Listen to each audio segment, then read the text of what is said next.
Good evening, ladies and gentlemen. Welcome to King Arena here on campus at Wheaton College. I'm Nate Stein alongside Caleb Springer, and we're bringing you tonight's CCIW men's basketball matchup between the Milikin Big Blue and your Wheaton Thunder here on the Wheaton Thunder Sports Network. Two teams that are near the top of the CCIW playoff race as it stands going into this first CCIW game. Both teams 4-1 on the season, but Wheaton with a little bit more impressive season so far. Yeah, Milikin has 4 wins, but the combined record of those wins are 3-18. So they really have not been tested, and the one time they were tested, they lost to Platteville. So we'll see how this Milikin team responds in their first CCIW game. Let's not downplay that loss to Platteville, however. This is a very talented Platteville team. The WIAC is always strong across the board in athletics. And if I'm not mistaken, Platteville, I want to say, won that conference last year and made it to the NCAA tournament. So that's a Platteville team with a really great history, a lot going on up there for them. Just some great players.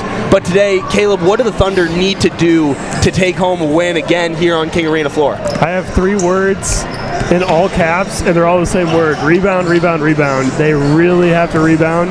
Milikin's coming into this game plus 15 per game on the rebounding battle, which is one of the top rebounding margins in the whole country.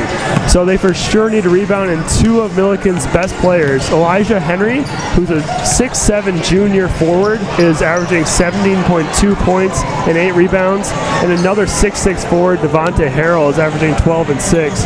So 2 of the best players are their bigger players on the court. So Wheaton needs to do a great job of finding them, boxing them out, and finishing every defensive possession with a rebound. Caleb, what you said right there, pretty much exactly what Thunder assistant coach John Panner told us pregame in our conversation with him. He said, hey, we need to clean the glass. I think at the end of this game, you will be able to look at second chance points, and whoever wins that statistical category will be the one who comes out on top on the scoreboard. Also, one thing to notice, the Thunder are the best offensive team that this Milikin team has faced yet this season. The Thunder have been lighting it up. Ricky Samuelson still leading the nation in three-point percentage, and Aston Francis coming off of a 38-point performance on Wednesday where he scored 27 in the second half to lead the Thunder to a 3-point victory. So this should be a good one that we have set up for you tonight. We're going to send it down onto the court for the opening ceremonies, the starters, and the national anthem. Stick with us here on the other side. We'll have some basketball for you.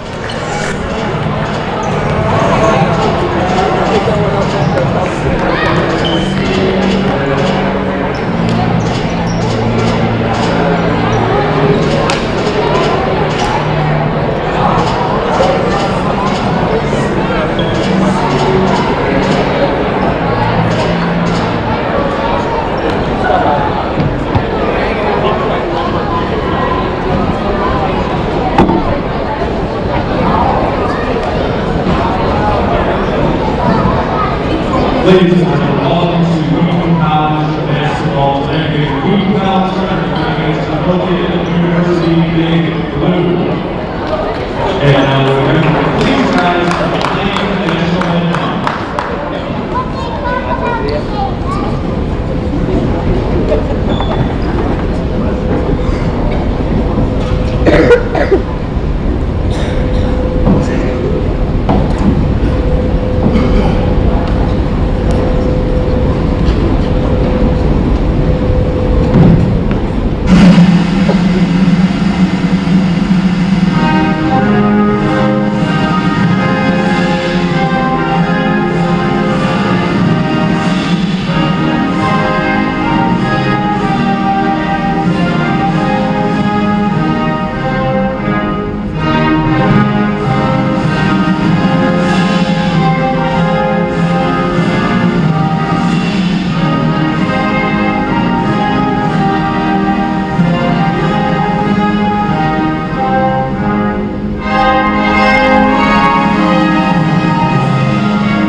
And now starting lineups. First to the visitors for Milikin. Open guard back on the screen by Chicago. Number 7, Michael Charles, the second. Left guard to the screen by Mike Crawford. Number 20, Levi Law. And number 6, Cornell St. Louis. Number 23, Devontae Harrell. Number 47, Gerald. Number 34, Elijah Henry. And at center, 66 operating number 52, Jordan Cunningham. Milikin coached by Mark Sherman. He's assisted by Cameron Sorter, Nate Berger, and Nathan Marshall. And now Wheaton College fans, and your starting lineup for Wheaton College.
Just moments away from tip-off here in King Arena. The usual suspects for the Thunder, Kobe Eichelberger, as we mentioned on Wednesday, breaking into the starting lineup over Jay Spencer following a double-double on the road against Franklin, and he has stuck here tonight after having an explosive game on Wednesday. Yeah, Kobe had a great game. He got in a little bit of foul trouble, which hindered his stats a little bit. But I really like to see Jay Spencer. He came on at the end of the last game against U Chicago. He benefited from, I think, 3 or 4 Aston Francis assists down the stretch. He's going to be a very important player for this Thunder team. I'm really happy to see him have a good game. Eichelberger wins the tip back to Peters, and we are playing basketball. Peters drives right, swings it to Gunter. Up top, Eichelberger. Down low, Gunter up and under. And the Thunder get on the board first.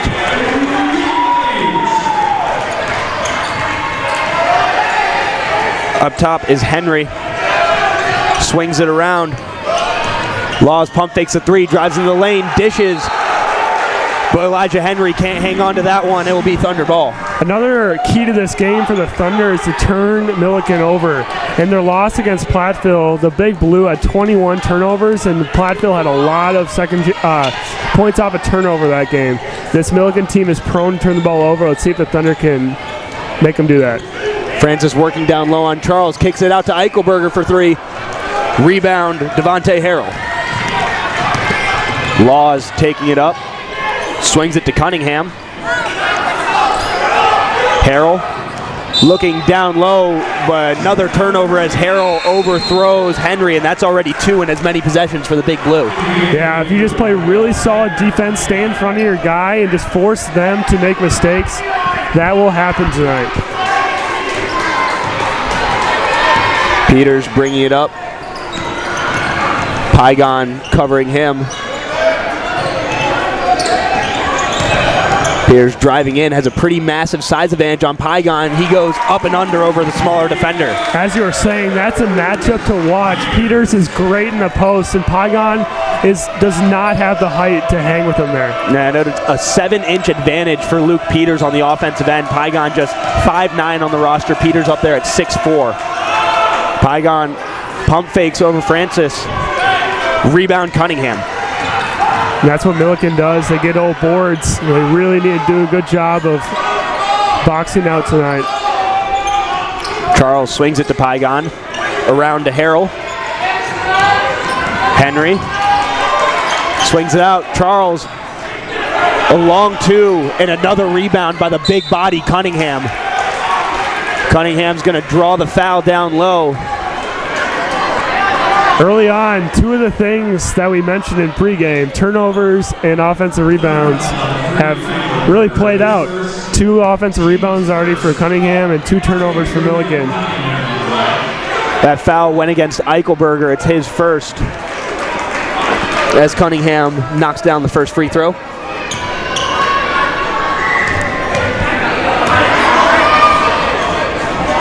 And Cunningham shorts the first one, and Eichelberger rises up to pull down the rebound. Samuelson on the left wing. Thunder trying to push the pace a little bit. Francis, a deep 3, and he stays hot from Wednesday. It's like the game never ended. Francis, first 3 of the game, swishes it through. Francis had 27 second-half points against UChicago. It was an amazing performance to witness. Pygon on the left wing. Gets it to Charles. Up top is Henry. And that is Devontae Harrell with the first field goal for the Big Blue. Peters drops to Samuelson. Baseline jumper. Rims out. And Eichelberger's going to pick up a quick second foul. And just like that, we'll see Jay Spencer come up to check in. Eichelberger has to be smarter than that there. I like the hustle play, but with 1 early foul already, it's tough to be getting fouls that far away from the basket. Eichelberger's a big part of this Wheaton team. He needs to be able to stay on the court.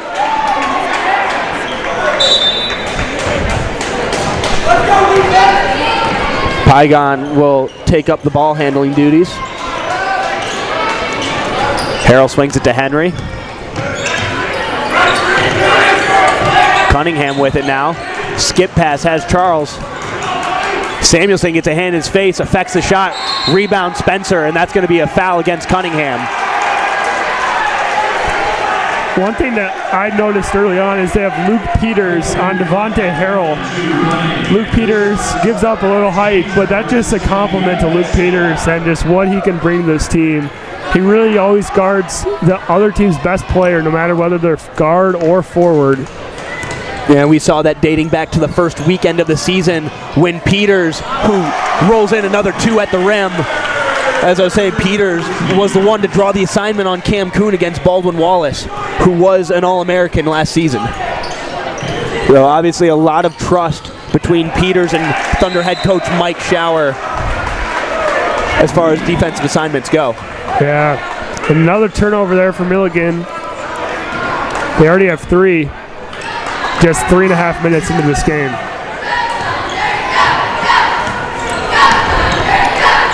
Peters swings it to Francis. Samuelson on the backdoor cut.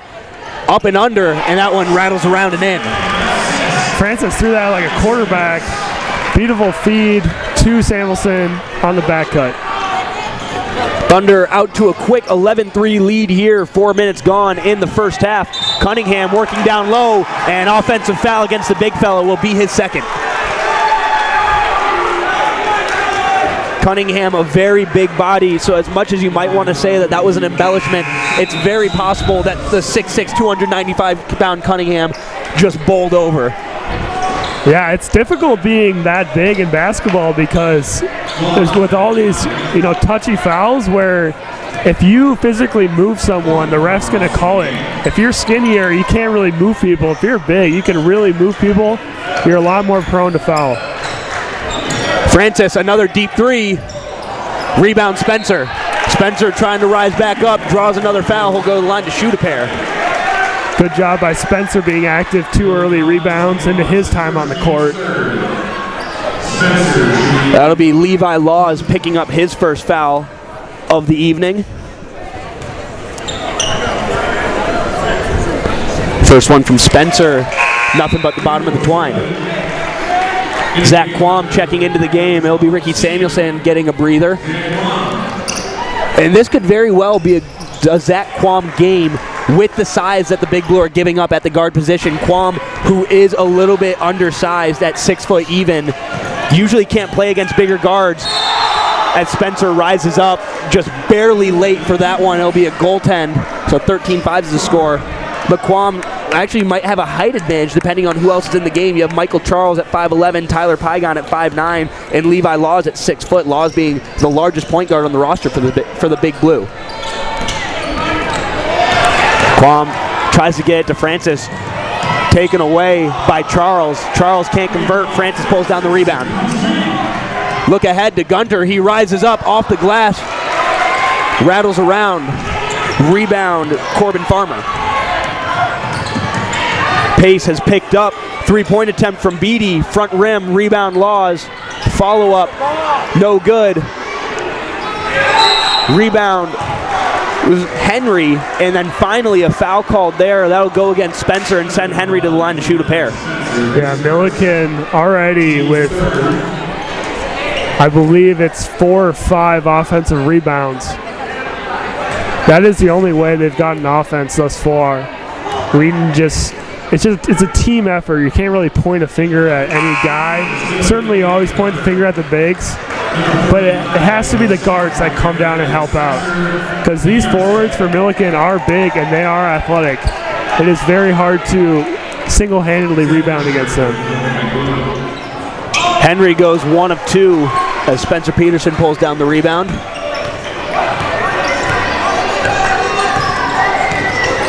Peters looking for Quam on the left wing.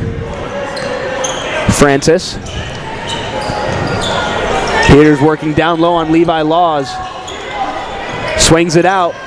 Peterson pump fakes, drives in, and that'll be a blocking foul against Zach Fisher. A good job by Peterson there of shot faking and trying to get to the basket. He struggled a little bit from 3 against UChicago. I think his best is driving is around the hoop. So it's a good job there, Peterson not settling. Spencer almost coughs that one up as Laws was in the passing lane. Francis, another deep 3 from that right wing. And the Thunder extend their lead to 10. You think you're guarding Aston Francis, but he can get a shot off on anybody, and he can knock it down over anybody. Driving into the lane and finishing off the glass is Michael Beatty. And look how far out Zach Fisher is guarding Aston Francis as he kicks out Peters, corner 3. Bang! Peters, not known for his 3-point shooting, knocks one down. Tyler Peters, his brother, is standing up, cheering. Great friend, good pass by Aston. And Tyler Peters, of course, was an All-American for this Thunder team. Beatty rises up. And that will stay Milikin ball. Coach Schauer is beside himself with that call, and you know what? I think he's got good reason to be. Yeah, we got a tough angle, but it certainly looked like the Milikin player knocked it out of bounds. So it will stay Big Blue ball down low. They will have a fresh 30 seconds on the shot clock. 13:45 to play in this game, or in this first half, rather. Henry at the top of the key, guarded by Spencer. Henry can't get it to go. And another offensive rebound. This time Levi Laws taking that ball away from Spencer Peterson. And Elijah Henry with an opportunity for the 3-point play. Peterson caught reaching in. Yeah, Elijah Henry is the leader of this team. He has an attack mentality. You can't give Milikin extra possessions like that because they will finish eventually. He is a good talent. And you can't bail him out either. They did a good job initially on the first time, just staying straight up, forcing him to finish over you. But the second time, Spencer Peterson bailed him out there with a little reach and foul. And in the first 6.5 minutes of this game, the Big Blue already with 9 rebounds compared to the Thunder 5. 6 of those 9 for Milikin on the offensive end. So the Thunder really need to clean that up. Beatty got his hand in the passing lane but couldn't control it. It'll stay Thunder ball.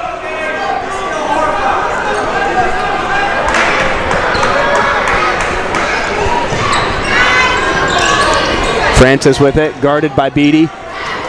Swings it across, Samuelson for 3. Everybody's locked in from deep today.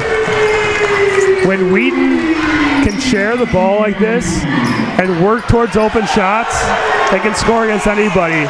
But as I'm speaking, Elijah Henry with a beautiful back cut And then Quam and Spencer with just really sloppy play give it right to Levi Laws, who puts in a layup of his own. Yeah, sloppy play there. You just can't have that happen. Quam taking the ball up, gets it to Samuelson. Francis, he's going to pull up from a different area code. Rebound pulled down by Henry. A little bit of heat check there from Francis. Zach Fisher with the hand in his face, front rims it. There's a foul on the rebound. It's going to stay with Milikin. I think that foul's going to go against Jay Spencer, and it does. And if that's true, it's his second foul. So Eichelberger and Spencer both have 2 fouls. This is going to make Cade Alioth's minutes even more important. Yeah, and as you say that, both Alioth and Trevor Gunter enter the game. This is something that we actually talked to Coach Schauer about post-game on Wednesday. He's talking about the wealth that he has of depth with his big men. He's going to need it tonight if the first 8 minutes are anything of an indication. Alioth with it on the left wing. Gets it to Gunter. Francis has Laws on him. Beautiful cut by Quam. Better pass by Francis. 2 points for the Thunder. Yeah, everyone talks about Francis's scoring ability, but he has 4 assists in this game already. He had 6 against UChicago. He can pass the ball as well. Beatty drives left. Gunter picks him up, and that'll be a walk and another turnover as the Thunder pick it up with a 10-point lead. Yeah, and that's, I believe, that is 6 turnovers already for Milikin. They're on track to have a lot this game, which is great for Wheaton. Peters taking it up for the Thunder. Looking for somewhere to go with it. Everybody's covered very well. And a bulldog play by Quam, but can't quite keep it in bounds. It'll be big blue ball. And we'll get a timeout here from Coach Mark Schur. First of the game, 11:33 to play in the first half. Thunder lead by 10, 24-14. Yeah, early on, Luke Peters leading the Thunder in scoring with 7 points. Aston Francis with 6 points and 4 assists. And then Samuelson with 5 and 4 Milikin. Elijah Henry has 5 points, and no one else has over 2. Nice even scoring from both sides, just a little bit more of it from the Thunder. And the fact that Francis is already at 6 points and 4 assists is just a really good sign for the Thunder. Remember that Wednesday night game when Francis finished with 38 points, he went into the second half with just 11. Yeah, so if Francis starts pouring it in early, that man can go off. Yeah, he really just didn't have a good half shooting in the first half against Chicago. He is someone that is pretty reliable from the offensive end, but when you have that quantity of shots, sometimes you just go cold. And I think he realized that, and he knew he had to pick up his game in the second half, and he did. So it will be Quam, Peters, Samuelson, Gunter, and Alioth on the floor for the Thunder. Charles, Law, Beatty, Farmer, and Harrell for the Big Blue. Charles with it, swings it around to Beatty. Harrell up top. Laws with a crossover, then springs it to Farmer. Laws looking down low, has Farmer all alone. And just a foot speed of Farmer got him around Cade Alioth. Yeah, Laws is a great passer, a beautiful no-look pass there. He averages around 5 assists a game. And Samuelson on the back cut rises up. Rebound makes its way out to Peters. And Peters will get tripped up there. That's going to be a foul against Charles.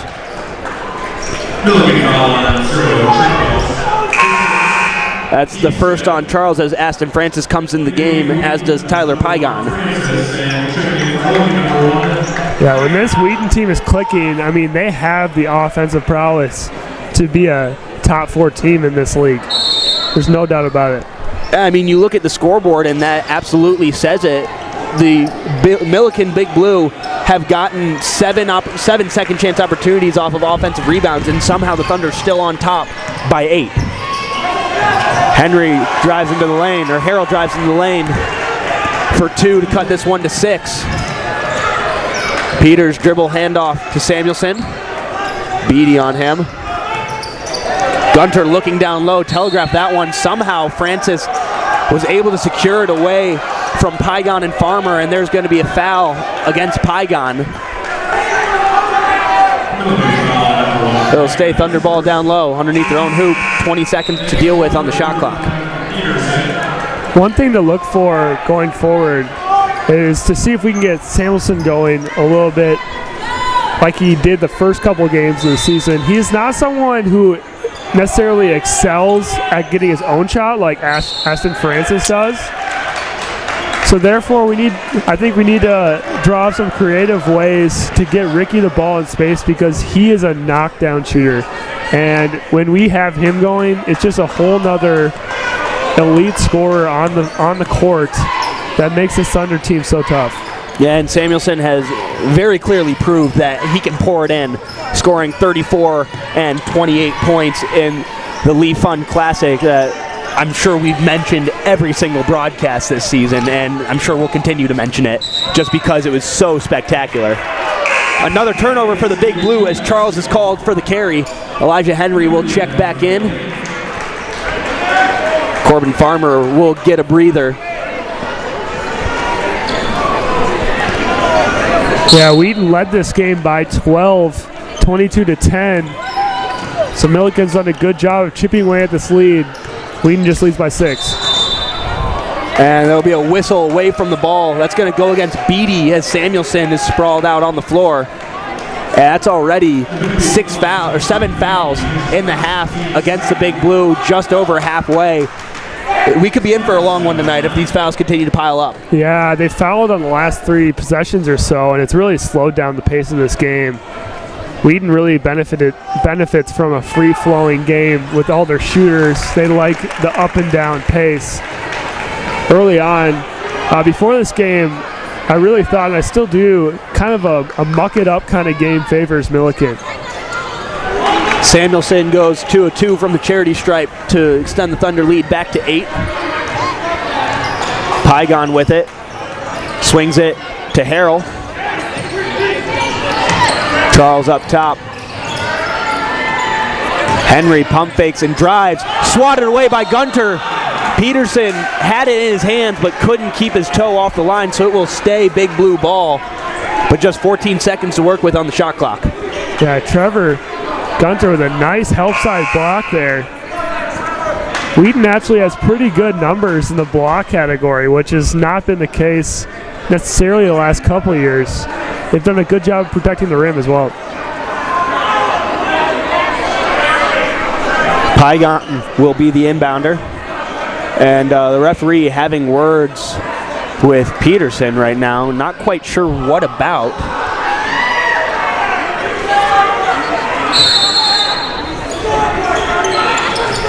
Pygon gets it into Beatty. Harrell intercepted by Francis. Francis gonna run a 1-on-2 break, rises up, and somehow finishes over Harrell, who has a 5-inch advantage. Good job of Francis in using his body to protect the ball, finishing at the front of the rim. Beatty drives left, step back, foot on the line, rebound Francis. And Francis trying to speed the pace up. Peters rises up, swatted away by Beatty. Pygon running the break the other way, swings it to Charles. And Beatty will drive in, no good. Rebound Peterson. Much better job in rebounding for the Thunder after the first 2 or 3 minutes, but now getting a little sloppy in the passing lanes. Yeah, Wheaton's turned the ball over too much this half. And Elijah Henry with a man's rebound.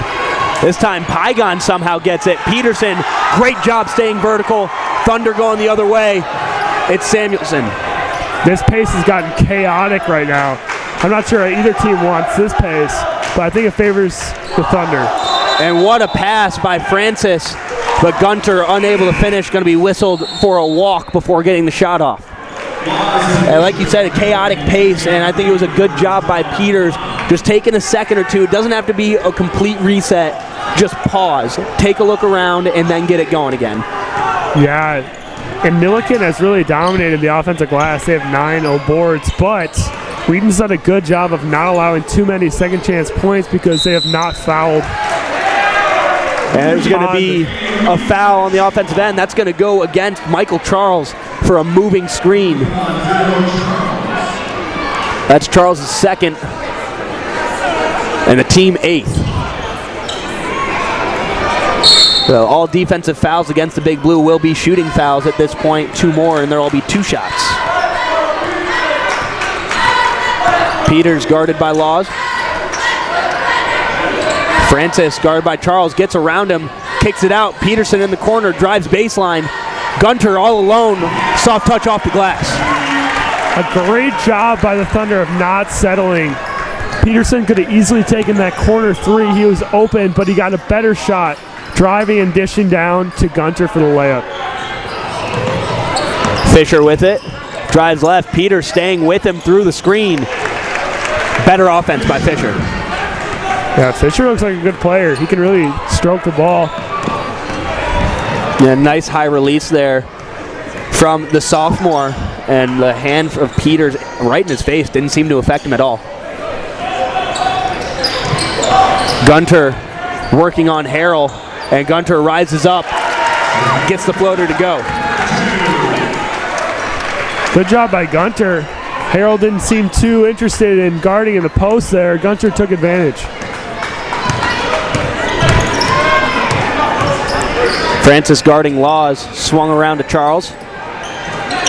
Fisher once again, 2 hands in his face, and Gunter rises up and pulls down the rebound. Francis taking it himself, kicks it to Gunter, rises up, 2-hand jam. Gunter with active minutes so far in this game. Believe he has 8 points. Another great job by Francis. He actually kind of got bailed out. He kind of got caught in the air, but luckily he found Gunter streaking towards the basket. And that's one thing that these Thunder big men are just so good at. They always run the floor. Oftentimes they're in the grouping of the first 3 people down the floor, and Gunter gets rewarded by it. And like you said, 8 points, which is tied for the team lead with Francis, but on an uber efficient 4 or 5 shooting. Yeah, and Wheaton as a team has been efficient. They're 13 of 21, which is around 62% so far in this game. 4 of 8 from 3.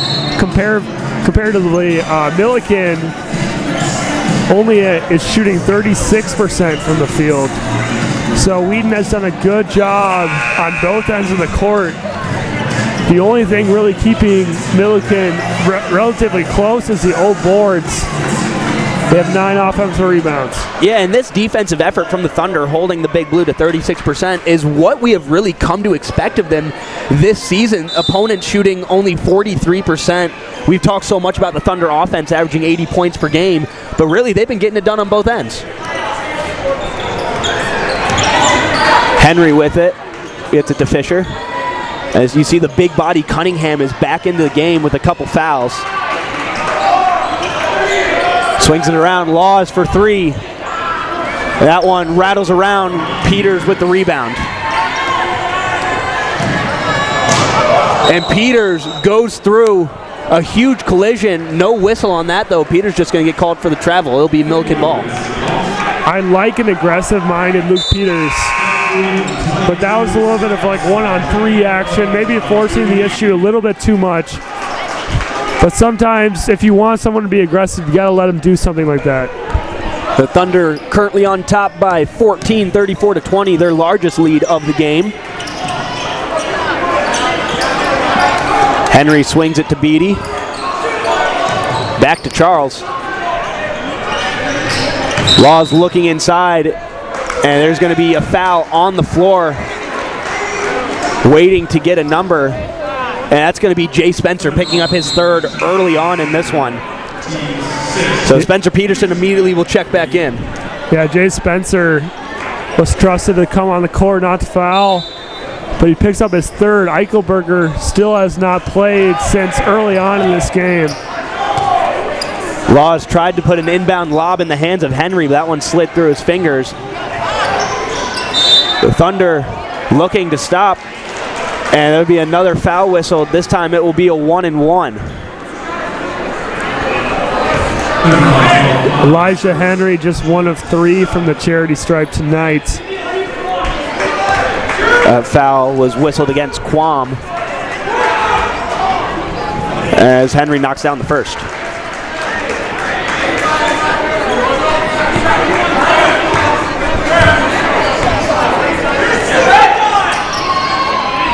Henry goes 2 of 2 to get his percentage back up a little bit. Brings the score within 12. Quam working against Laws.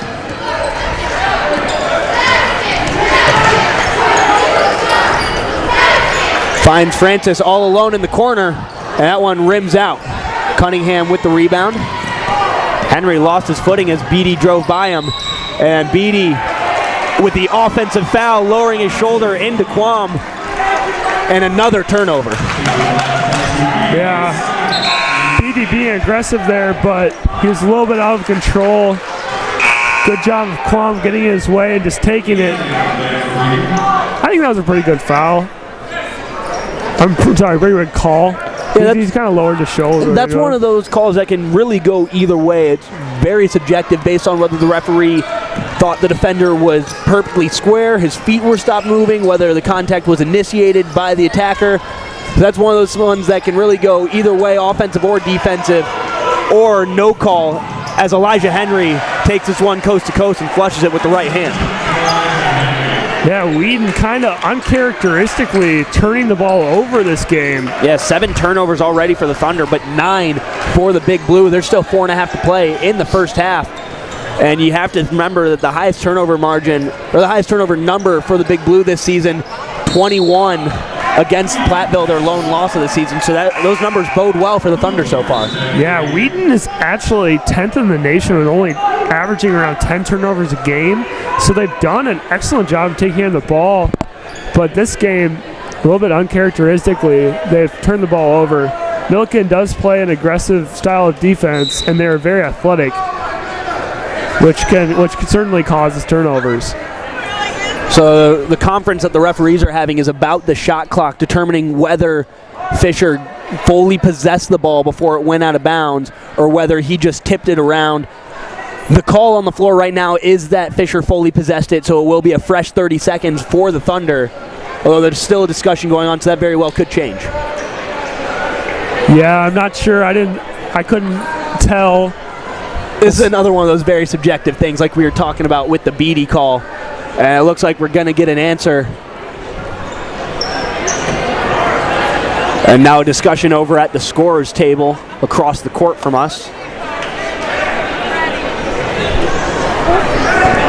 And it looks like they will say Fisher did not fully possess it, so it will be 14 seconds on the shot clock for the Thunder.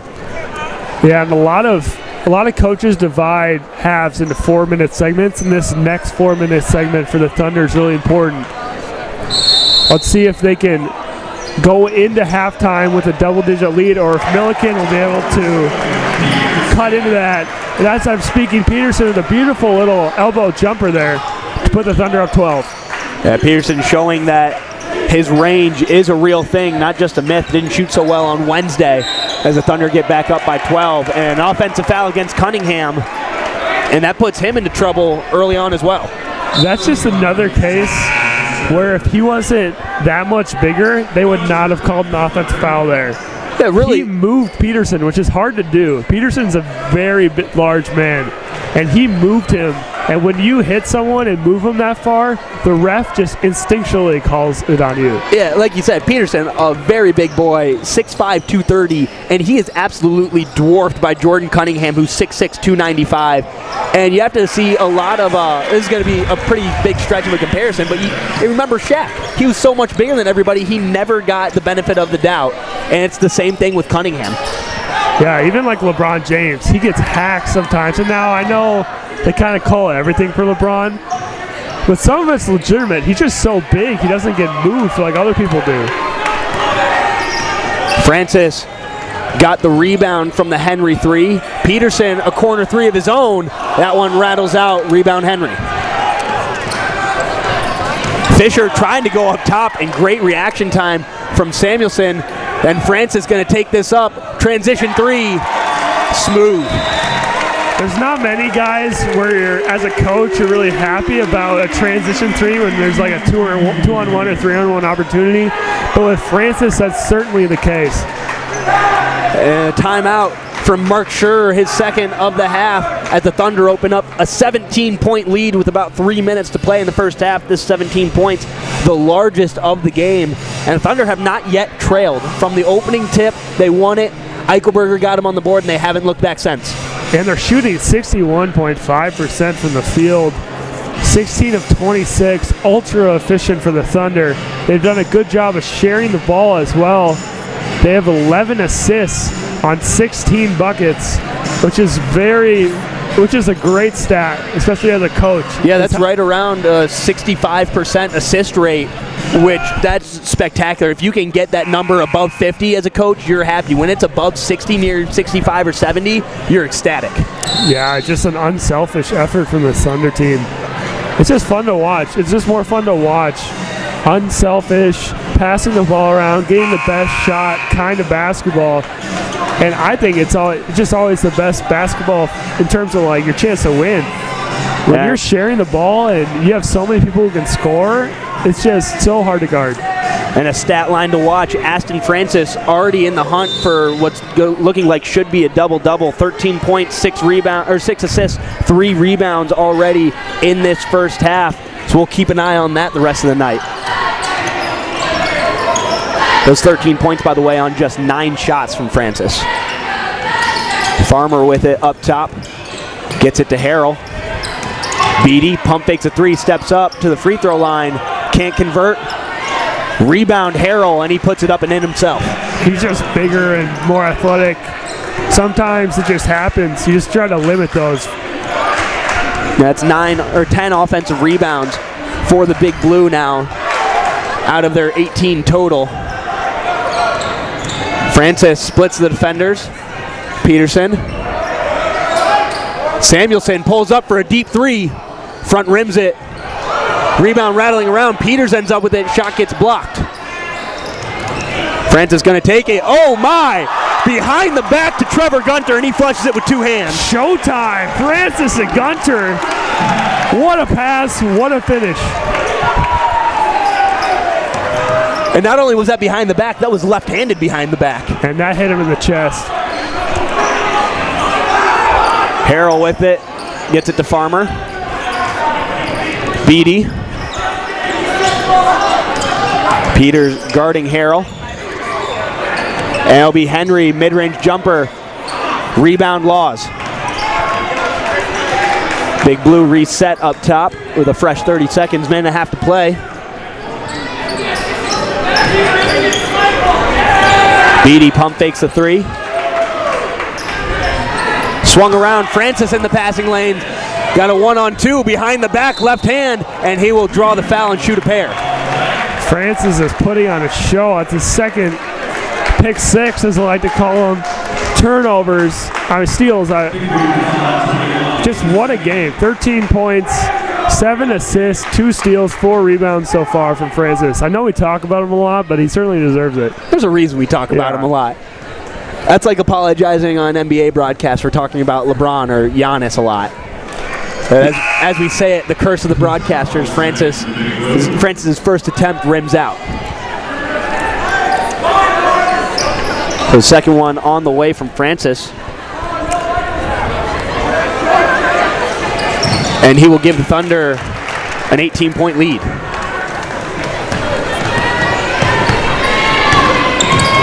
Laws working on the left wing. Henry.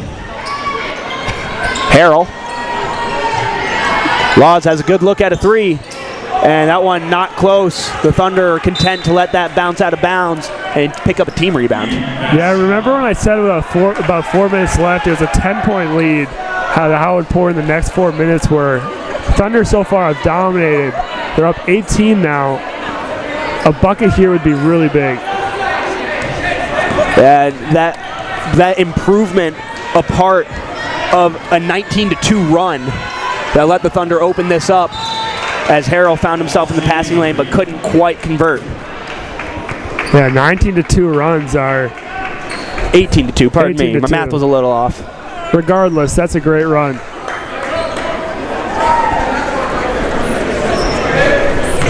So Thunder ball, 17 seconds on the shot clock, inbounded to Peters, spins baseline, finds Gunter, and Gunter trying to dunk through traffic. Henry doing just enough to affect the shot, but couldn't keep from fouling Gunter. That's just Henry's first foul, so he's not in foul trouble. And if you're a Milikin fan, that's a big blessing that you don't have Elijah Henry in foul trouble. He's been the only source of offense, really. He's got 9 points and 4 rebounds for the Big Blue, their leading scorer, as Gunter knocks down the first. Yeah, Gunter's been impressive. He only has 1 rebound in this game, but he scored now 12 points. I knew exactly what you were waiting for. I started that sentence a little too early. And again, still keeping up such a high level of efficiency. 12 points on 5 of 6 shooting. Perfect from the free throw line, that being his first trip up there. As Gunter rises up and Henry just floats in the air and finishes it. Wheaton should take the last shot here. Worst case scenario, you go into the locker room with a 16-point lead. Shot clock is off.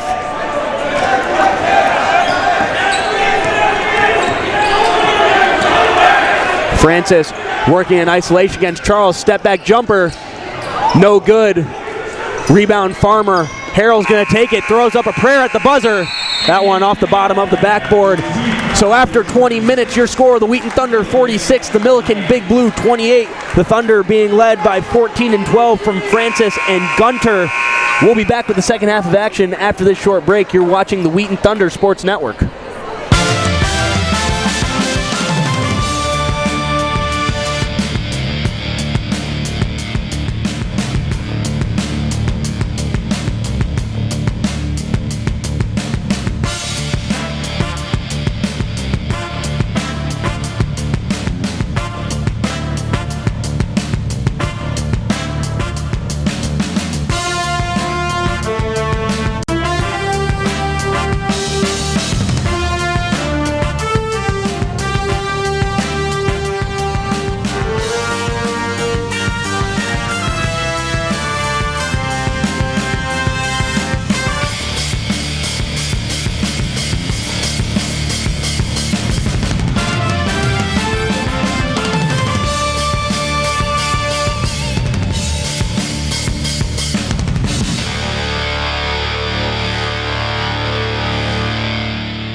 We believe in one sovereign God, eternally existing in 3 persons, the everlasting Father, His only begotten Son, Jesus Christ, our Lord, and the Holy Spirit, the giver of life.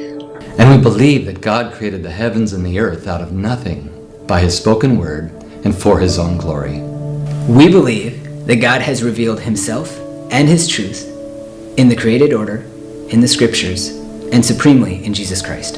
We believe that the Scriptures of the Old and New Testaments are verbally inspired by God and inerrant in the original writing, so that they are fully trustworthy and of supreme and final authority in all they say.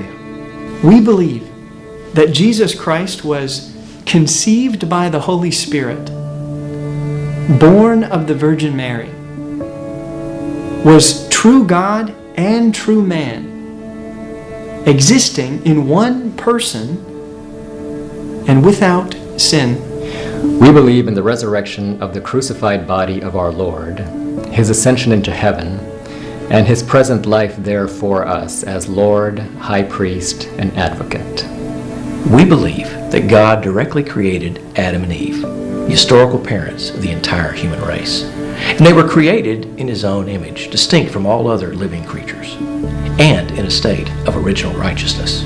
We believe that our first parents sinned by rebelling against God's revealed will, and thereby incurred physical and spiritual death. And as a result, all human beings are born with a sinful nature that leads them to sin in word, thought, and deed. We believe in the existence of Satan, sin, and evil powers, and that these have been defeated by God in the cross of Christ. We believe that the Lord Jesus Christ died for our sins, according to the Scriptures, as a representative and substitutionary sacrifice, triumphing over all evil, and that all who believe in Him are justified by his shed blood and forgiven of all their sins. We believe that all who receive the Lord Jesus Christ by faith are born again of the Holy Spirit, and thereby become children of God, and are enabled to offer spiritual worship acceptable to God. We believe that the Holy Spirit indwells and gives life to believers, enables them to understand the Scriptures, empowers them for godly living, and equips them for service and witness. We believe that the one holy universal church is the body of Christ and is composed of Christ's people. The task of Christ's people in this world is to be God's redeemed people, embodying his love by worshiping God with confession, prayer, and praise, by proclaiming the gospel of God's redemptive love through our Lord Jesus Christ to the ends of the earth by word and deed, by caring for all God's creation, by actively seeking the good of everyone, especially the poor and the needy. We believe in the blessed hope that Jesus Christ will soon return to this earth, personally, visibly, and unexpectedly, in power and great glory, to gather his elect, to raise the dead, to judge the nations, and to bring his kingdom to fulfillment. We believe in the bodily resurrection of the just and the unjust, the everlasting punishment of the lost, and the everlasting blessedness of the saved.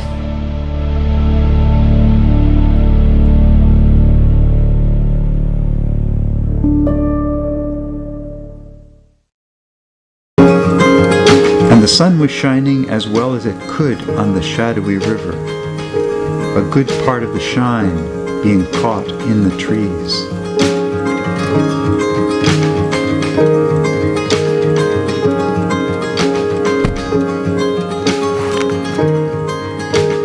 Since about this time last year, painting the Fox River, starting up in West Dundee in the north, we're going to cover all the way down to Ottawa.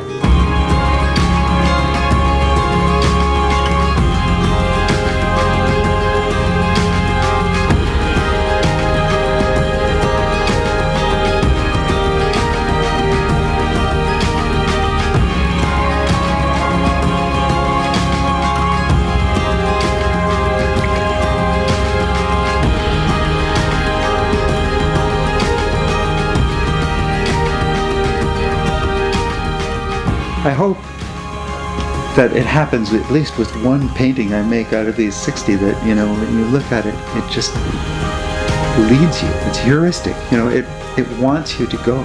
It wants you to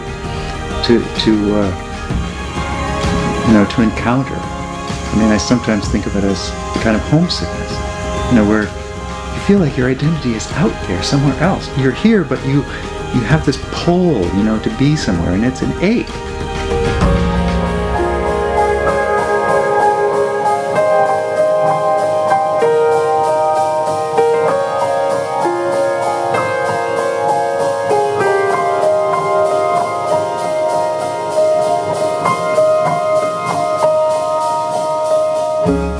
In Gilead, you know, John Ames at some point talks about this town, Gilead, and he says, you know, this town has been wearied a little and then wearied a little more, and yet he says hope is still there. And I mean, that is the thing. Hope isn't the accomplishment. This whole idea of, you know, when is hope important? It's important when it's dark, you know, when you can't see. That's when it manifests itself as a possibility. So these paintings aren't about a sort of glorious resolution, but I hope they are something that makes one feel a glimmer of hope for possibilities.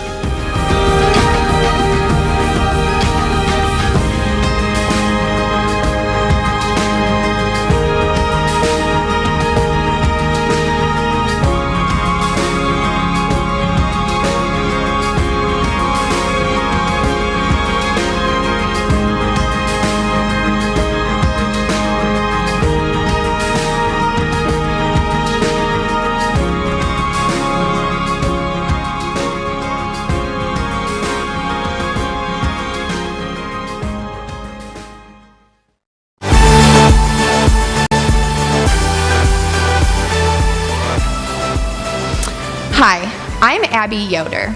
I grew up here in Wheaton, and I transferred to Wheaton College because I wanted to be in a place that would shape me as a learner and as a Christ follower. For me, one of the best parts of Wheaton was my time spent at Honey Rock, Wheaton's campus in the Northwoods of Wisconsin, where students can take classes, serve as camp counselors, and be developed as leaders. Honey Rock was a great place for me to grow in my faith, live out my sense for adventure, and form lifelong friendships. Whether it's Honey Rock or one of the many other ways to connect on campus, I'm excited to help you get a vision for life here at Wheaton.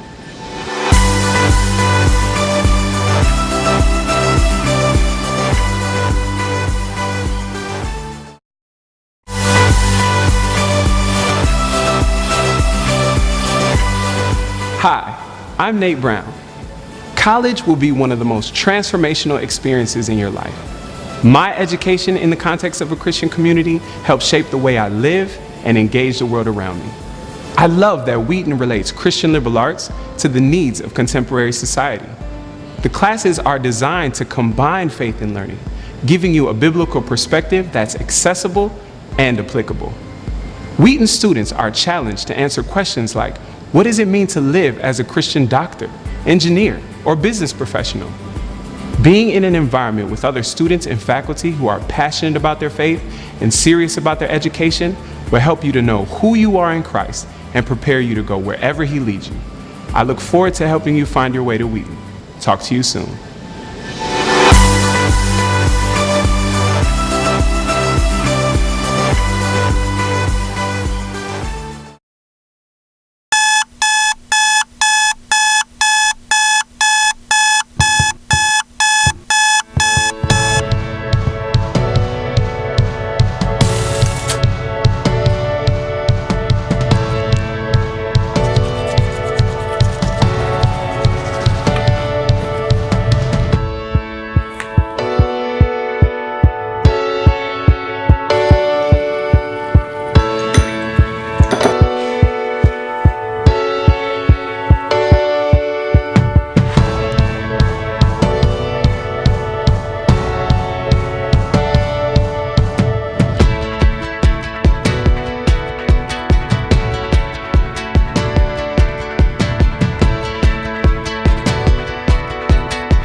Like when I close my eyes and don't even care if anyone sees me dancing. Like I can fly and I don't even think of touching the ground. Like a heartbeat skip, like an open page, like a one-way trip on an aeroplane.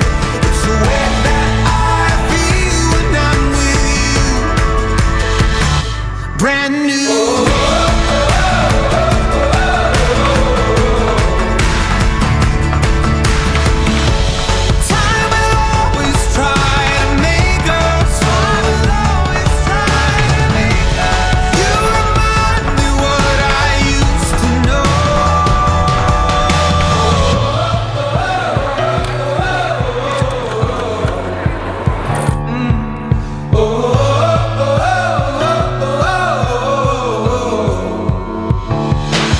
Like when I close my eyes and don't even care if anyone sees me dancing. Like I can fly and I don't even think of touching the ground.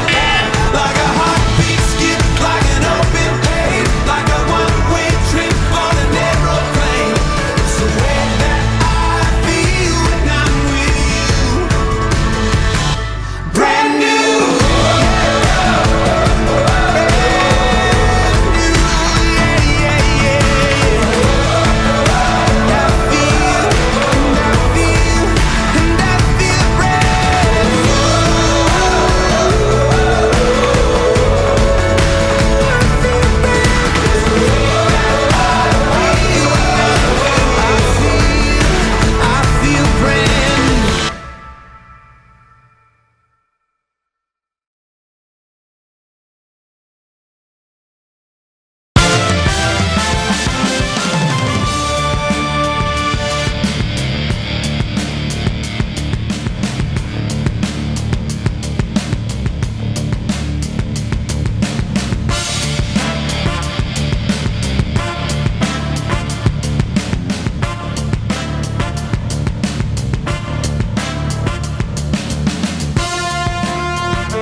And we are back here at King Arena, just moments away from the second half tip-off. Thunder lead by 18, 46-28, behind a 14.7 assist effort from Aston Francis in the first half, alongside a 12-point effort from Trevor Gunter on 5 of 6 shooting. For the Big Blue, it's been the Elijah Henry show. He's got 11 points, 4 rebounds, both categories leaders for the Big Blue. Yeah, and for Wheaton, Aston Francis was a story in the first half. 14 points, 7 assists, 2 steals. But also Trevor Gunter with 12 points as well. Wheaton in general just shot the ball extraordinarily well. 56% from the field so far. That's a winning formula right there, if you ask me. Able to overcome a rebounding deficit that is 7 offensive rebounds, 11 for the Big Blue to just 4 for the Thunder, as we get a quick whistle as Harrell works down low. That's a good adjustment from the Big Blue coaching staff there. They noticed that Peters is on Harrell, and Harrell's 3 of 3 from the field. He hasn't shot very much this game. So they put Harrell down on the post. He has a size advantage over Peters, and he went to work early. Yeah, and that's something that the Thunder have been able to do, lock down the leading scorer, at least keep them to where they're less integral to a team's offense. We saw it happen against Baldwin Wallace with Cam Coon. We saw it happen on Wednesday against UChicago. We're seeing it happen here tonight. Although Elijah Henry does have 11 points, Harrell, who's averaging 12.4, just has 6. Peters bringing the ball up for the Thunder, gets it to Samuelson. Francis on the baseline, working against Charles. Gets it to Peters. Peters loses the handle for a second, and that'll be a jump ball. Possession arrow favors the Thunder, so they'll hang on to it with 9 on the shot clock. And Wheaton, on the other end, noticed that Charles, number 0, is guarding Aston Francis in the post, and they go to him right here. Charles. And Cunningham started to help over, so it was a good swing pass from Francis to Gunter, but Gunter couldn't convert. Yeah, Charles is too small to guard Francis in the post. Good adjustment by the Thunder. And everybody's too small to guard Jordan Cunningham in the post as he goes up and over the top of Trevor Gunter, uses that big body to shield the defender. Eichelberger with it. Remember, Eichelberger got into early foul trouble as he walks here and gives the ball back to Milikin. Yeah, a little bit, trying to do a little too much there for Eichelberger. You just got to swing the ball there. There's no driving lane whatsoever.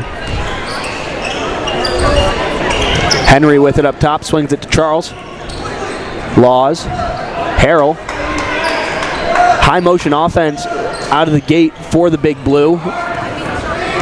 Almost a 3-man weave around the arc. Harrell forces it down low with a nice one-handed bounce pass to Laws, and Laws finishes through some contact. Yeah, Milikin looks set on taking advantage of their size mismatches down low. They're trying to go high-low a lot early on in the second half. Eichelberger gets it up top. Now Francis gets around Charles, spinning into the lane, step back. And he picks up where he left off in the first half. We'll get a quick timeout from Coach Schauer. Inside 2 minutes gone in the second half, 48-33 in favor of the Thunder. Yeah, that's a tough matchup for Charles. He gives up size and weight to Francis. And when I say Francis has a size advantage, that just means he can do a move like that where he goes into the defender, fades away. And if you are giving up size to Francis, he just can get that shot off whenever he wants to. So a good start from the Big Blue has started this period on a 17-2 run.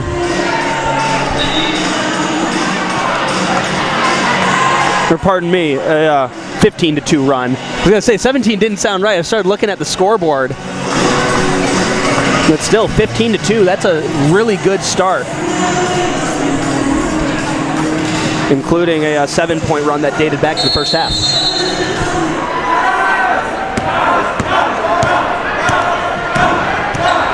Laws brings it up, gets it to Henry. Francis with his hands in the passing lanes, tips that away. Last touch Thunder, it'll stay with the Big Blue. Almost another pick six for Francis there. Laws to inbound it. Into Charles. And Eichelberger active in the passing lanes, and he takes a shot to the face. Charles is going to pick up another foul. Great hustle play from Eichelberger, who has been a spark all year. Yeah, he took a pretty big shot to the face there. But he's someone willing to put his nose in there to get the ball.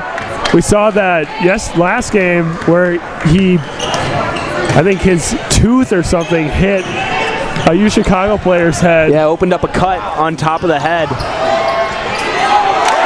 As that's Francis working down low, and how about that? One of the smallest guys on the court getting it done in the low post. Thunder back up by 17. Henry swings it around.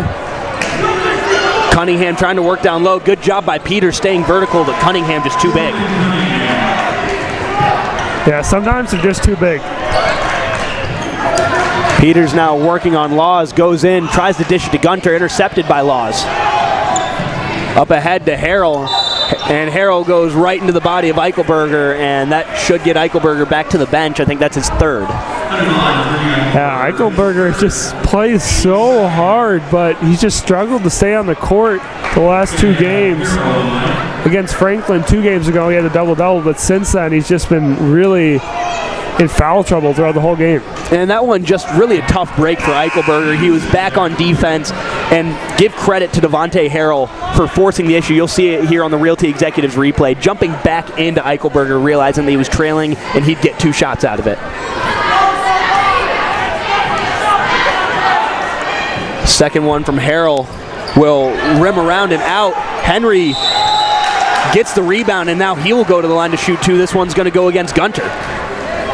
So more of those offensive rebounds for the Millikin Big Blue, their 12th offensive rebound on the day. Yeah, that's a lot of offensive rebounds, and fortunately for the Thunder, they haven't turned into a lot of points, but it really could, and that's really a big difference in this game, is that yes, Millikin is getting all the offensive rebounds, but they aren't converting a lot of them into points. Yeah, they only have 6 second chance points according to our stats.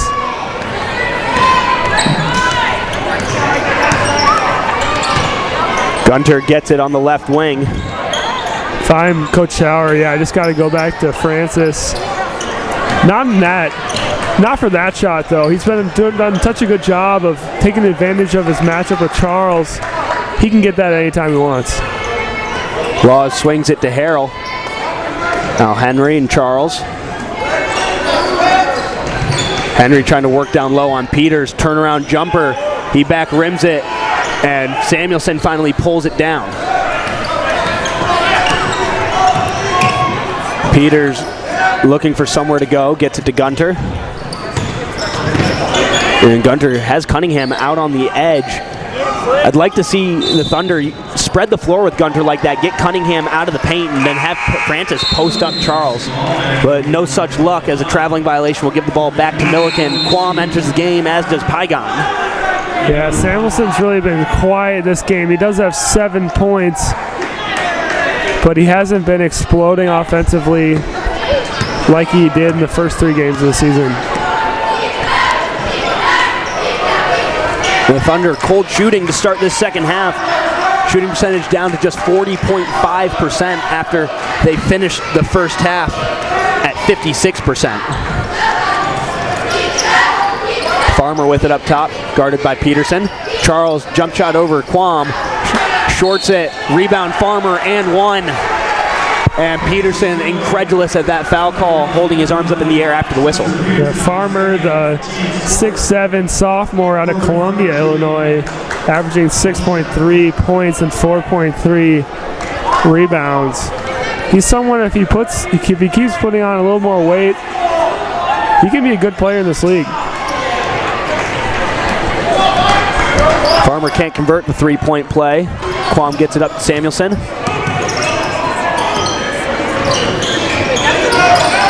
Quam swings it around to Gunter. Dribble handoff to Francis. Looking inside for Samuelson, and alley-oop as Samuelson finishes off the glass. A great back screen. I didn't catch who it was, but a great back screen freed Samuelson for the bucket. Henry with it up top. Gunter gives him a little bit of space. Pygon, Charles, inside for Henry, help defense Peterson. Farmer swings it around.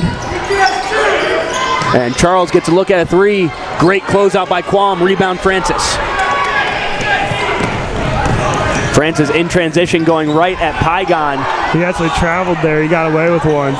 Peterson pulls up for three. And that ball will be corralled by Henry finally. Charles into the lane, and Quam's going to get called for a block.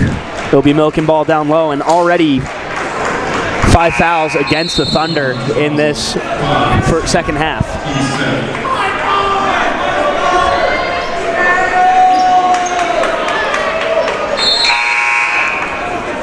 Now we'll see Jalen Catledge for the first time today. As he checks in for Devontae Harrell.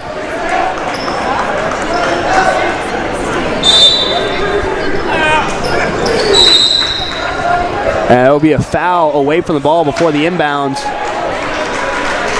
On Quam again, back-to-back fouls. And just like that, Quam is up to 3, and the foul troubles continue for the Thunder. Yeah, they're in. Next foul puts Milikin into the bonus already. We're just barely a quarter of the way into the second half, so that's not a good sign for this game coming down the stretch, especially if it gets close and the Thunder have to start using fouls. And Milikin's style of play is very physical, so the Thunder have to respond with physicalness, but that means a lot of fouls.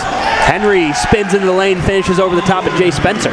Yeah, beautiful move by Henry here. You see on the replay, a good spin move to his right hand. He has 15 points on the night of 5-11 shooting.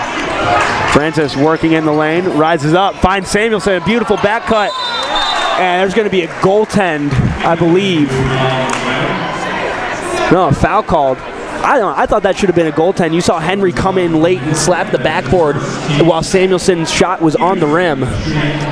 Which that one's one of those calls that the goaltending maybe gets called, maybe doesn't. Regardless, Peterson to the line to shoot a pair. Foul was against Catledge.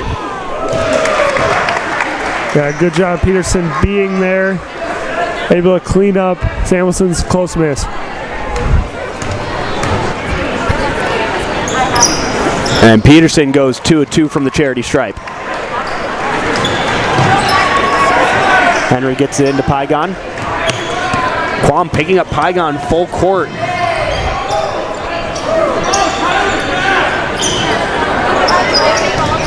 Catledge goes to the rim, up and under, can't spin it home. Henry finds it, rises up, and one. That'll go against Jay Spencer, and that's his 4th. Henry has just been big down low tonight. Very strong and active. A great play there to get the and one and a chance to bring this Thunder lead down to 10. That's a bummer that Spencer picked up that foul. It's his 4th. 5 fouls him out, and one of the more athletic players on this team, a great defender. The Thunder are definitely going to miss him down the stretch.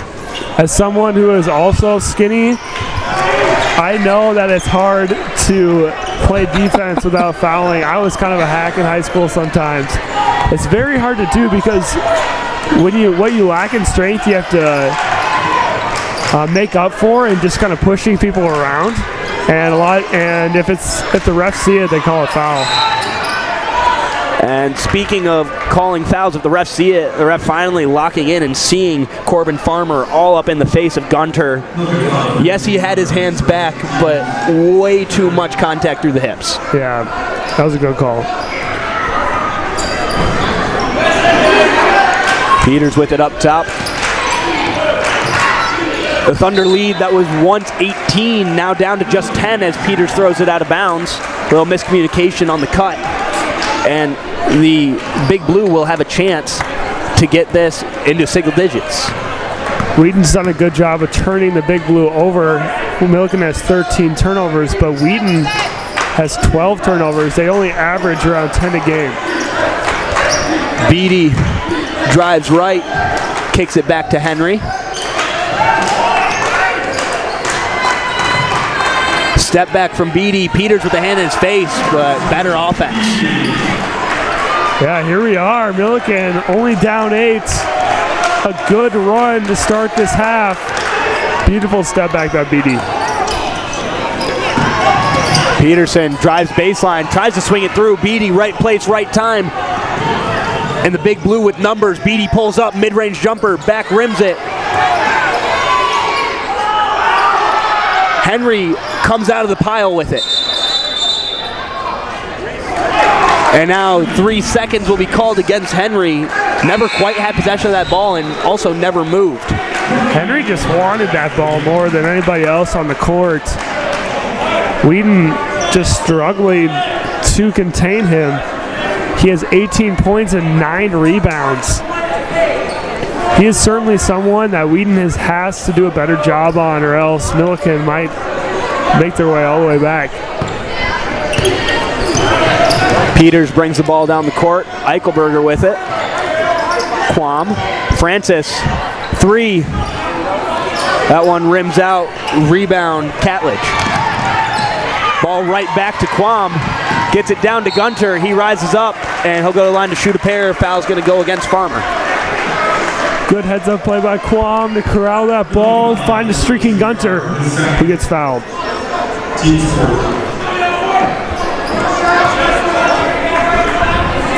Gunter is actually 0 for 0 from the free throw line this season, which is surprising.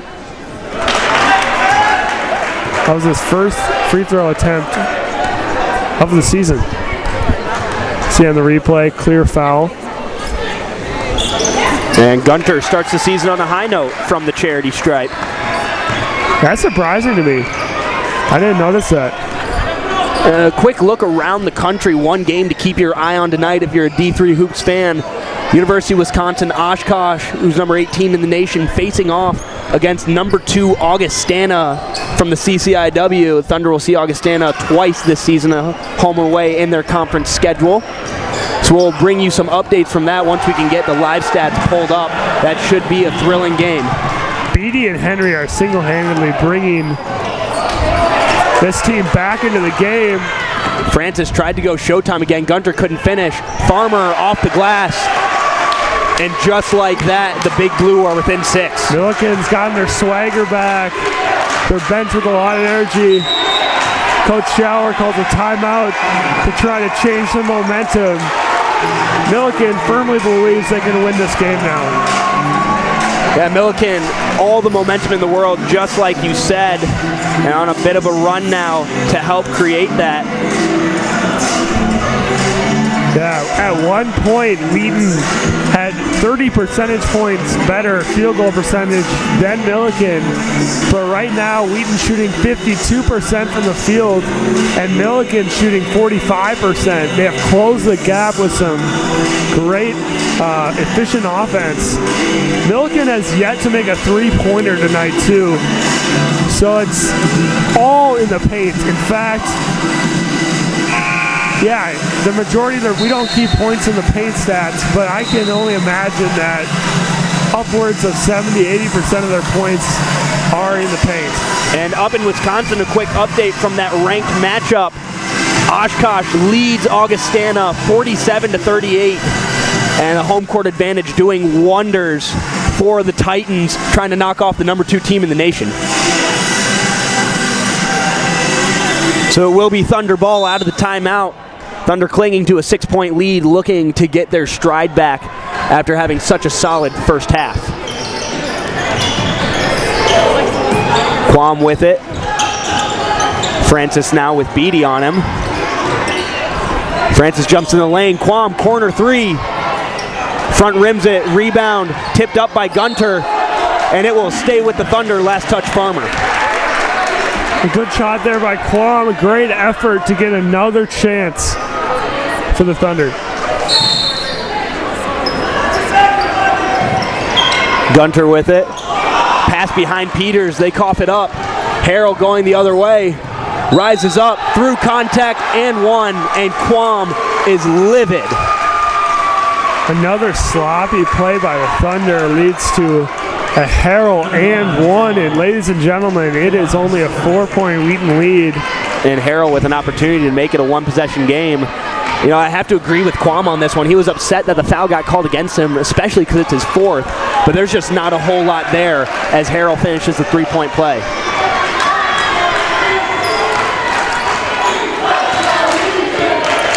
Peters brings the ball up for the Thunder.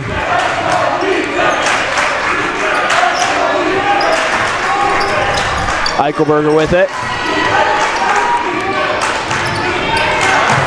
Out to Quam. Pump fakes the three, drives into the lane. Dishes. Good finish by Peters. Good job by Quam attacking the open space and finding Peters for two. And Francis getting his hand in the passing lane. It'll be Thunder ball. Last touch, Harrell.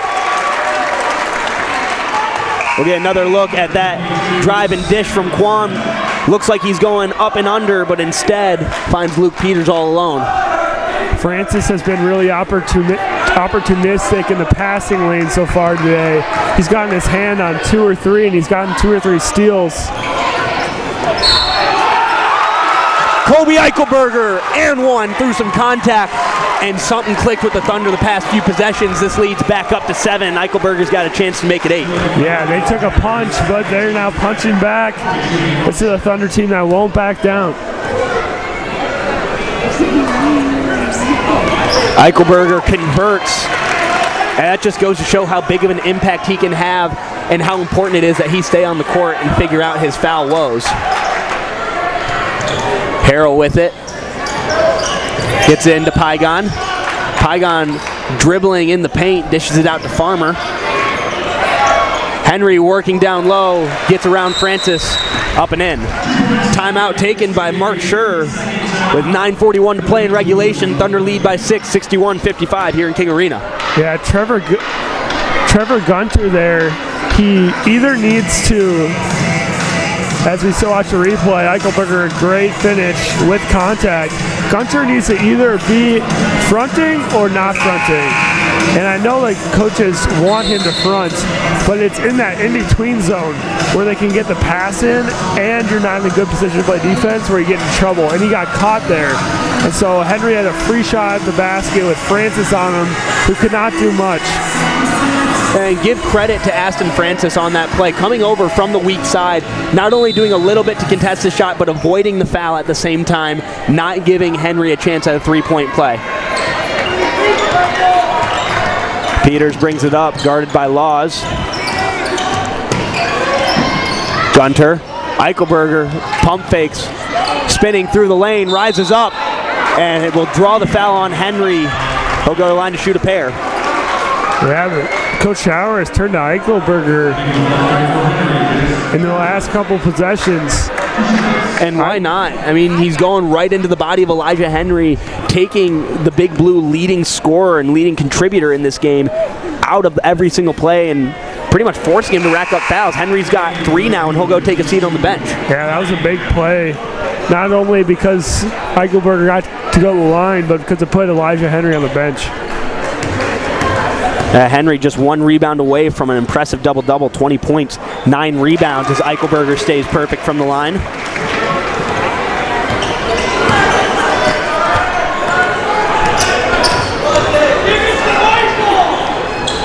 Farmer with it up top, gets it to Beatty.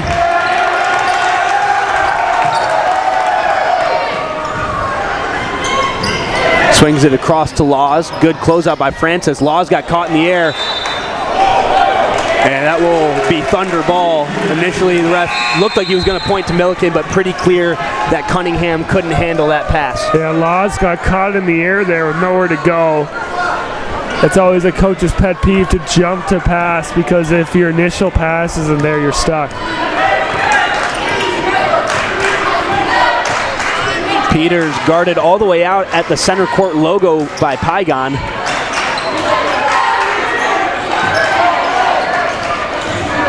Francis drives into the lane, up and under, and he goes down hard, but he will go to the line to shoot a pair. Yeah, Francis can really contort his body to weird angles as he goes up. Opposite-handed, twisting layup attempt there, but he draws a foul. And such incredible body control from the junior transfer.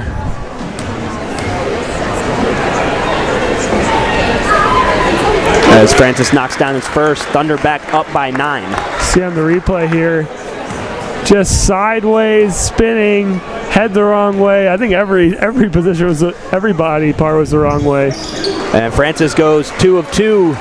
Thunder lead back to double digits, 10-point game inside 9 minutes to play. And look who it is getting ready to check in, Jay Spencer. Coach Schauer trusting him with 4 fouls. Spencer, one of a couple players with 4. Both him and Quam are 1 away from fouling out. Peters with it.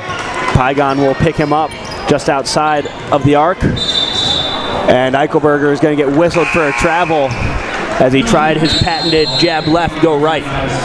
Yeah, that move is always on the verge of being a travel. And sometimes ref call it and sometimes they don't. And if they don't call it, that's an impossible move to stop.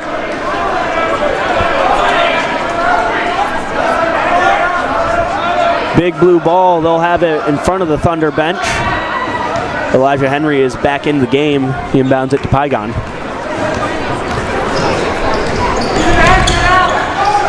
Pygon working on the left wing, gets to Henry up top. Swung around to Beatty. Pygon drives. Swings it across. Peters just raised his hands up and got a touch on it. Goes up to Francis, and Francis calmly finishes. Another turnover leading to points. Milikin up to 19 turnovers on the night. And the Wheaton Thunder have scored 29 points off those turnovers. And how about the awareness on that last play by Peters as a fantastic move from Michael Beatty. Finishes over the top. Beatty with 8 points. Peters now with it. Gets it to Eichelberger. Spencer has Cunningham out on the edge. Francis rises up, shoots over the much larger Cunningham, and I don't think Francis realized Cunningham was right there. Yeah, it was not a great shot. No room to operate. Harrell with it on the right wing. Cunningham calling for the ball down low, and who other but Michael Beatty finishing on the nice cut. Yeah, Beatty, he only has 10 points, but it feels like he scored so many more. They've always come at the right time. Peters swings it to Spencer. 3 from the ring. Pulled down by Henry. He can make that shot, but that's a little too quick. That was so early in the shot clock. You can get that anytime you want. Harrell with it. Samuelson sticking to him. Pygon trying to drive baseline. Henry working on Eichelberger, and great defense by Eichelberger. Good rebound by Spencer. Francis, transition 3. Back rims it. Rebound Henry. Just another quick shot. I know that's kind of Francis's game. But at this point in the game, you really need good possessions, and the past 2 possessions for Wheaton have been quick threes. Pygon with it. 6 minutes to play in the second half. Thunder still on top by 8. Beatty trying to work into the lane. And great steal by Jay Spencer, hitting the deck. Up ahead to Samuelson. Francis wide open, transition 3. Bang! That's a good shot. In transition, you got to step into it, wide open. Good job by Samuelson to recognizing that. And that's something that you even mentioned back in the first half. A coach doesn't always want a transition 3, but when it's Aston Francis and Ricky Samuelson running the 2-on-2, you'll take pretty much a shot from anywhere. Yes, absolutely. Francis up to 25 points, 8 assists, 9 of 18 shooting. Great performance. Let's not forget the 5 rebounds and 2 steals for Francis. The man is just pouring it in today. Has a really good shot at a double-double and an outside chance at a triple-double. Knock on wood. Quam checked into the game through the timeout. Both he and Spencer on the floor playing with 2 fouls.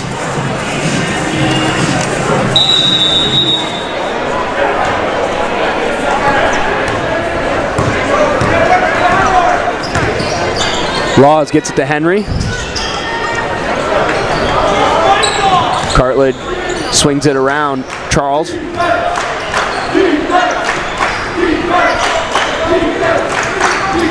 Charles drives right. Got the switch. Samuelson closes out. Long two. Rebound Spencer. Quam pushing the pace a little bit. Gets it to Samuelson. Backdoor cut. Draws the foul on Cunningham. I believe that's his fourth. Yes. There was a little mix-up in the stats. We were looking at halftime. It said Cunningham had 4 already, but now he is picking it up. So 3 players in danger of fouling out on the floor combined for these two teams as Samuelson goes to the line to shoot a pair.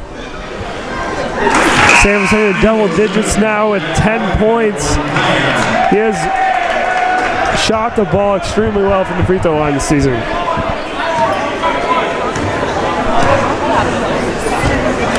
And Samuelson continues that trend. 2-2 I don't believe on that in the one. broadcaster curse. I don't believe in it. You scare me every time you do it. Henry with it on the left wing. Up to Laws. Cunningham out on the three-point line. Pygon trying to drive in. Down low to Cunningham, working on the much smaller Samuelson, and somehow Cunningham can't finish. Spencer goes up and gets it, and he will be fouled. And he will go to the free throw line, shoot 1-on-1, and I believe that's against Elijah Henry, which is his fourth. So Cunningham and Henry with 4 fouls.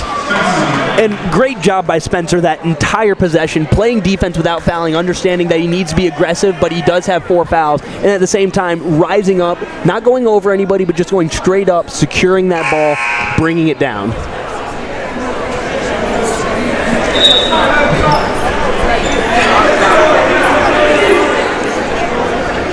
So it'll be Cartledge coming off as Devontae Harrell checks back into the game.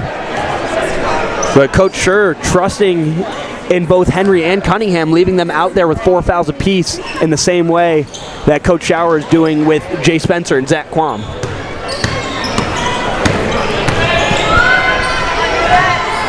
Pygon.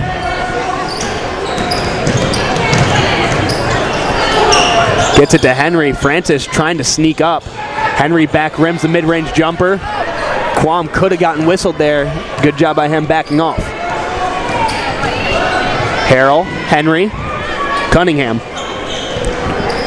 The Big Blues swinging around the perimeter. Need to have a little bit more urgency down 13 as Devontae Harrell knocks down the mid-range jumper. Harrell is 5 of 5 from the floor. Great efficiency from the junior.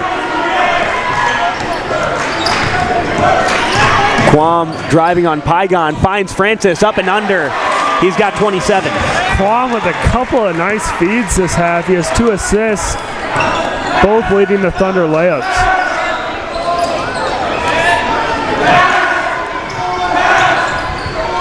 Pygon on the right wing, up top Cunningham. And he throws that one away. Would have gone out of bounds, way out of the reach of Henry. Off the backboard, off Henry's foot, Thunder ball. That was a good look, just a poor pass.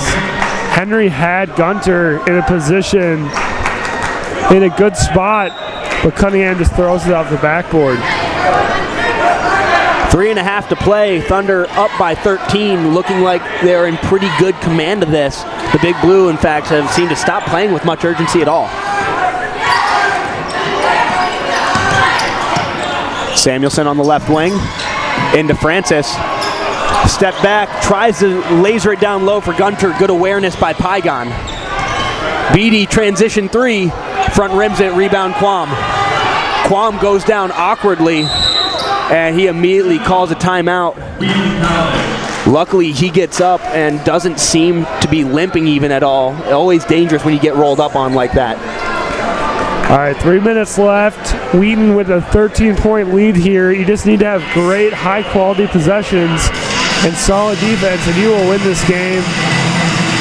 Just even one of those areas to be good. Wheaton shooting 53% from the field this game compared to Milikin's 45.6%. Milikin has yet to make a 3 in this game. Yeah, 0 for 8. And we talked a lot about rebounding at the top of this broadcast and throughout the first half. The Big Blue have been out-rebounding their opponents this year by 15 per game. The Thunder within 6, despite being out-rebounded 16-6 on the offensive end. He's doing a great job of keeping those second chances at bay and at least rebounding on the defensive end a little bit with 21 defensive boards. Yeah, and another good way of keeping the rebounding margin equal is to make a lot of your shots, and Thunder have done that as well. Milikin actually almost has more offensive rebounds than they have defensive rebounds. They have 16 offensive rebounds and 17 defensive rebounds. And a lot of that, like you said, is due to the fact that the Thunder are shooting 53% from the field. At one point, they were shooting over 60%. Francis loses the handle, last touch Beatty. It'll stay with the Thunder with just 5 seconds on the shot clock. Yeah, 5 seconds. You just got to recognize that. Give it to your best player. Give it to Francis and let him try to get a shot up. And that's exactly what Quam does. 3, Francis, deep 3. Front rims it, rebound, Harrell.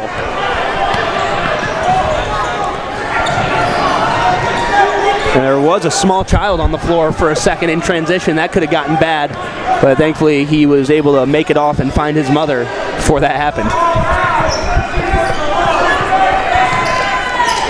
Up close and personal fan experience here in King Arena as Henry finishes at the rim.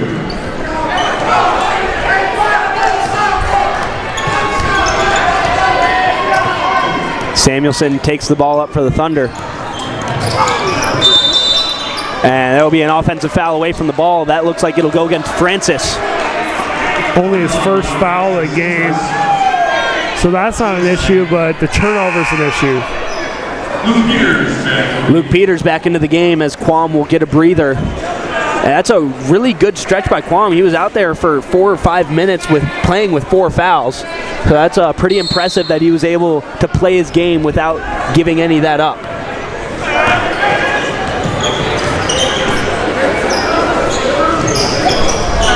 Henry swings it around to Harrell.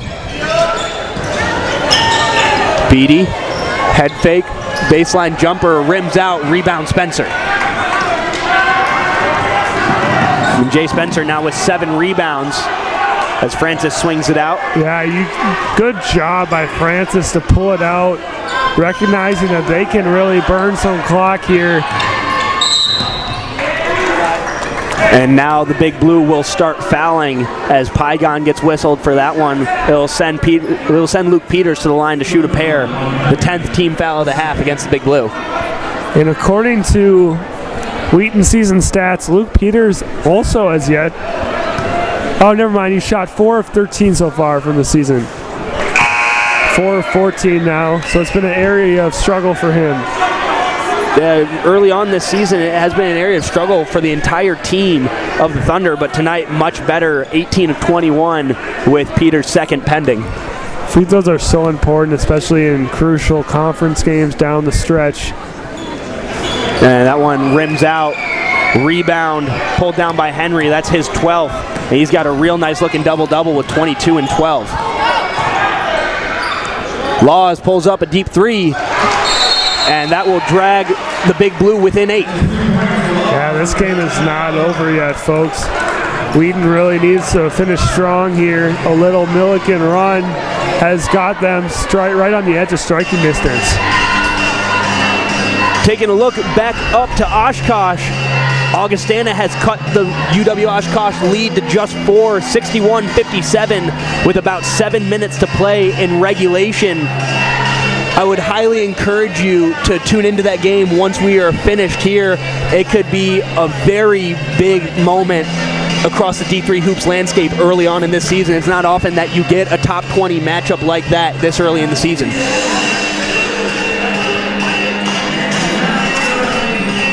The 5 on the floor for the Thunder, it'll be Francis, Peters, Samuelson, Gunter, and Spencer.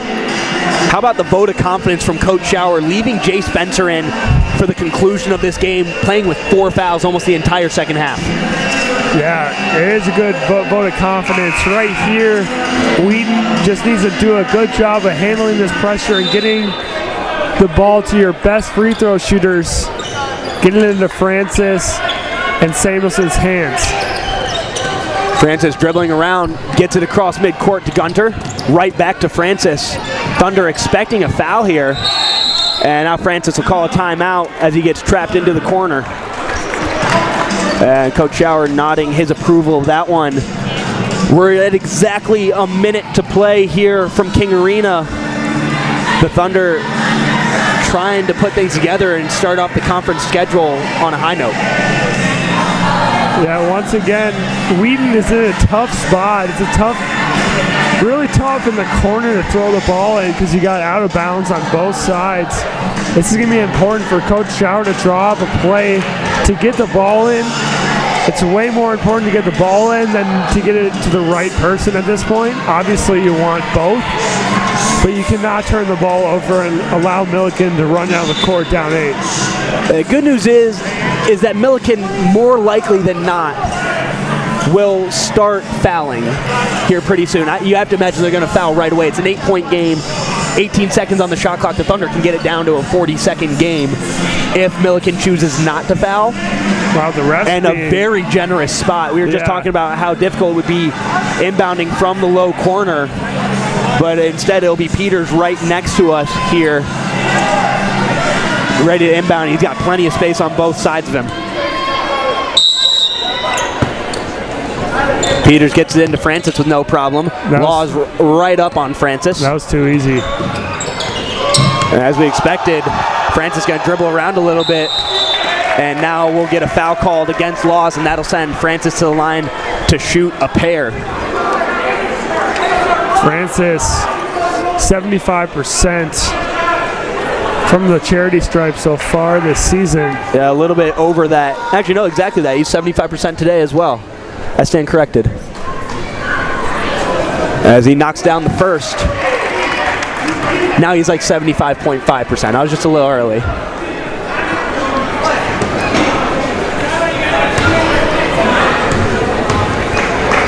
Second free throw on the way.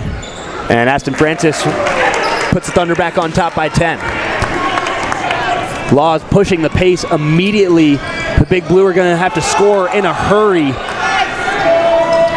Pygon drives right, baseline floater, gets it to go, and a timeout from Mark Schur. It'll be a full timeout. 8-point game, 38.5 to play. Thunder looking like they're in a pretty good situation to get their 5th win of the season. And once again, you got to get the ball in, get it across half court, then just be strong with the ball and expect a foul. Wheaton in a good position here. Yeah, in my opinion, don't even look to shoot until there's 5 seconds left on the shot clock. If Milikin isn't going to foul right away and they're content to let you dribble around, you got to do that and spend as much of this clock as possible.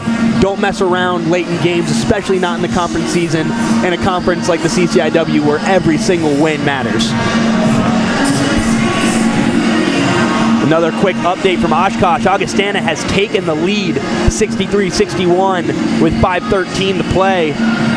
The Vikings showing why they're the number 2 team in the nation and a perennial powerhouse, not only in the CCIW, but across the country.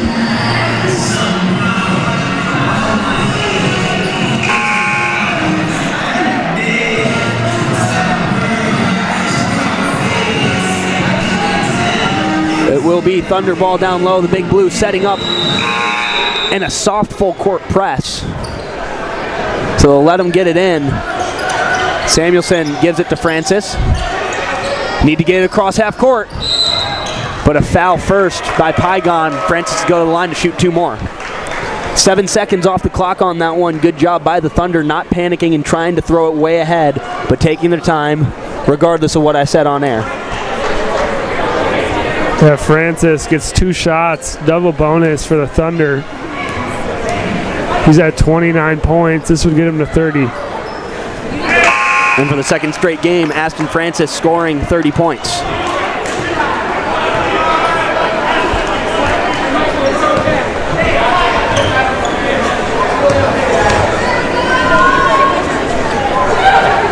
Second one from Francis is good.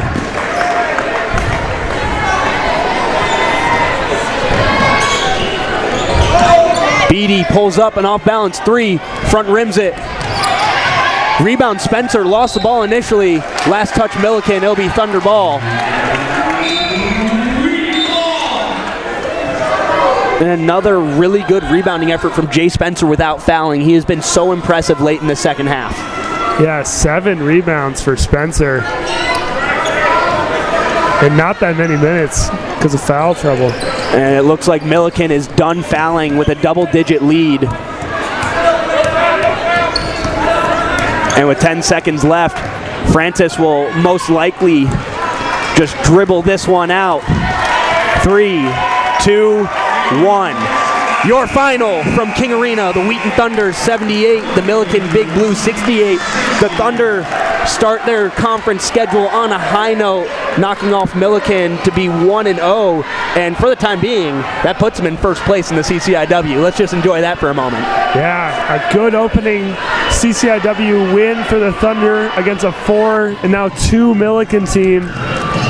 What a game by Aston Francis, 31 points, 8 assists, 5 rebounds, 2 steals, and we'll go down to the court for an interview. Our coach, another 30-point game from Aston Francis, but how about Trevor Gunter putting up 14 points on an uber-efficient 5-7 shooting? Yeah, I was pretty pleased with our guys. You know, that first half wasn't an 18-point half. You know, Aston went crazy, played about as good as you can play. You know, he had 14 points but 7 assists, so I went to halftime a little anxious, and I thought we kind of put it into neutral a little bit and assumed they'd go away. They're very, very talented, and Mark has done a great job bringing, you know, some energy with new guys and things like that. So, but was pleased, you know, with the timeout with 11 minutes or so left in the half, the second half, and we're up 6. I just said, hey guys, you know, we would have signed for this. Let's just take a deep breath. To be up 6 with 11 minutes to go in a CCIW game, we're in good shape. And then I thought, you know, we did a pretty good job of Aston kind of closing it a little bit, but I really thought some key plays were from Zach Quam. He had a couple back cut passes for layups or fouls that I just thought were huge, that gave us easy shots or free throws. And you know, I keep saying it every time you talk to me, it's hard for me to express how well Zach Quam is playing. And Coach, you mentioned Quam. Both him and Jay Spencer played a huge part of that second half with 4 fouls. What can you say about the level of trust that you have in those two guys, that you'll leave them in there knowing that any whistle could foul them out? Yeah, it's actually more of a trust both in them and our bench as well, because I figured, well, you know, I put Jay in, I think with 6 or 7 minutes left and 4 fouls, and I figured, well, if he fouls out, we'll put Kobe or Spencer Peterson or somebody like that, so I wasn't too worried about it. You know, Jay's really played well. He just hasn't been able to stay out of foul trouble, so he's really sat the last 2 first halves in foul trouble. So one thing I want to add, you know, listen, to everybody in the Wheaton basketball community, we've been waiting for a game like Wednesday night. Assuming Wesleyan beat Carthage tonight, you're going to get an undefeated and nationally ranked Illinois Wesleyan team in here. And at 5-1, I don't know that people are giving us the due we probably deserve. For those who follow Division III basketball, Baldwin Wallace won at Marietta today, which gives Baldwin Wallace wins against the 10th ranked team in the country and the 6th ranked team in the country. What they don't have is a win against us. Thanks, Coach. Thank you for the update on Division III hoops. Your final score from King Arena, the Wheaton Thunder 78, the Milikin Big Blue 68. The Thunder back in action right here on Wednesday night against Illinois Wesleyan. Thanks for watching the Wheaton Thunder Sports Network. For Caleb Springer, I'm Nate Stein. Have a good night.